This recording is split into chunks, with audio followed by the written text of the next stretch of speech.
open your bank app, and it hits you like a jump scare. You see $12 left, and payday is still days away.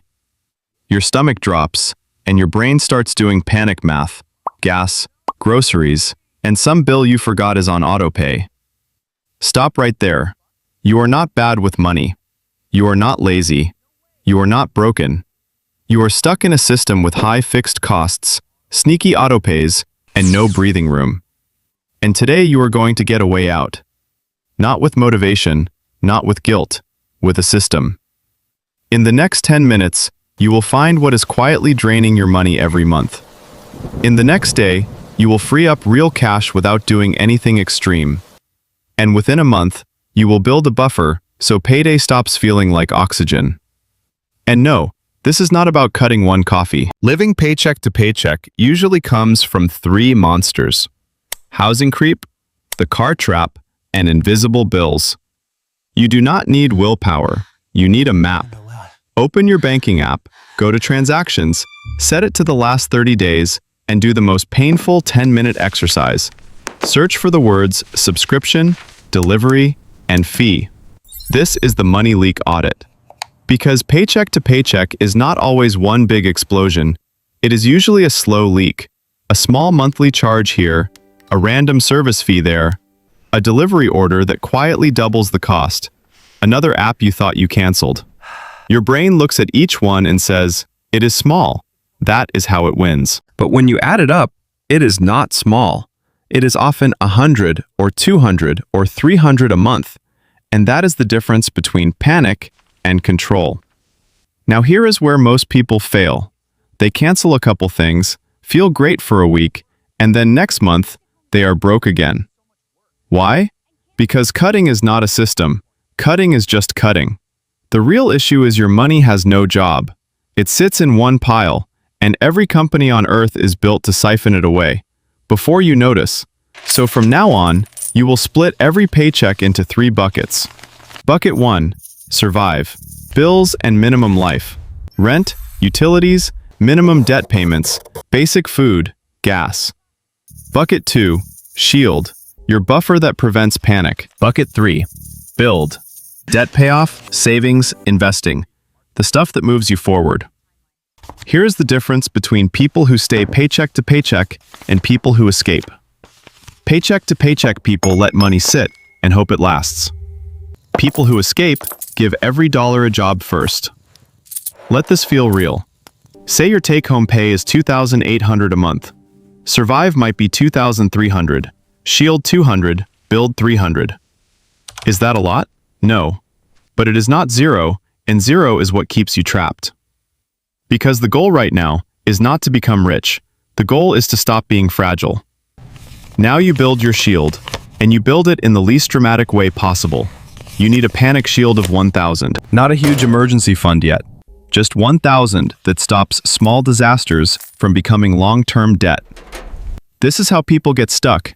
A tire blows out, a pet gets sick, a dentist says it needs to happen today, and you throw it on a credit card. Then you pay minimums. Then interest starts eating your life. And now you are paycheck to paycheck, plus debt. Your shield stops that chain reaction. One rule: the shield is not for vibes. It is not for shopping. It is for real problems. The kind that would force you to borrow money. Now install the habit that makes everything automatic. Your payday routine. When your paycheck hits, do this in this exact order. First, transfer to Shield immediately, even if it is only $25. Second, pay your fixed bills. Third, set your weekly spending for gas and groceries. Fourth, whatever is left goes to build. Memorize this. If you do not tell your money where to go, someone else will. Amazon will. Delivery apps will. Subscriptions will. Interest will. Your money has to move first, not last. Now we talk debt, because debt is why budgeting feels like it does not work. If you have credit card debt, you cannot treat it like whatever is left at the end of the month, because there is never anything left. You will use a simple plan. Pay the minimum on everything, then pick one target.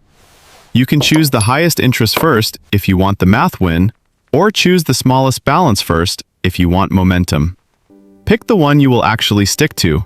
Consistency beats perfection. Then every month, increase that target payment by $50 by cutting one leak you found in the audit. You do not pay off debt with motivation, you pay off debt with repeatable behavior. Now you will do a challenge that flips your brain from helpless to powerful. The one-day $200 challenge. Your mission? Create $200 in the next day without doing something ridiculous. Pick 2 options: cancel 2 subscriptions, cook at home for 3 meals, call your internet provider and ask for a cheaper plan, shop your car insurance quote, sell 5 items you already own. You do not need to do everything, just pick 2. Because once you prove you can create a gap, your brain stops believing you are trapped, and that psychological switch matters. Now the part most money videos avoid. Sometimes you cannot budget your way out of a math problem. If housing, car, and basics eat almost everything, you can be the best budgeter alive and still feel like you are drowning. In that case, you change the equation, reduce fixed costs, or increase income, with a focused plan, not burnout. Here is a simple raise conversation script based on my impact over the last months. I delivered specific results, and I would like to discuss adjusting my compensation to a new number. What would need to be true for us to make that happen? If salary is not flexible, ask for a growth plan with a timeline, or discuss bonus, schedule flexibility, or a clear path forward. Negotiate with data and timelines. Pattern break. Listen closely. Your goal is not more stuff. Your goal is space. Space between income and expenses. Space between you and panic. Space between you and desperate decisions. Space is freedom. So let us turn this into a game with levels. Level 1. You do not know where your money goes. Level 2. You know, but you cannot control it. Level 3. You have a payday routine. Level 4. You have a $1,000 shield. Level 5. Your build bucket runs automatically. You level up in 7 days by doing 2 things. Do the leak audit and set an automatic transfer of $25 into your shield on payday. And before you roll your eyes at $25, hear me. $25 is not small. $25 is proof. Proof you are no longer waiting for life to happen to you. Proof you are building a system. To stop living paycheck to paycheck, you need a leak audit so you stop bleeding money. A 3-bucket split so every dollar has a job. A $1,000 shield so small emergencies do not become big debt. A payday routine so it becomes automatic. A single debt target so you actually move forward. A one-day $200 challenge to prove you can create space. And a raise or timeline plan if your fixed costs are crushing you. That is the escape route. So here is the final question. Do you want to keep living like payday is the thing that saves you? Or do you want payday to become the tool you control?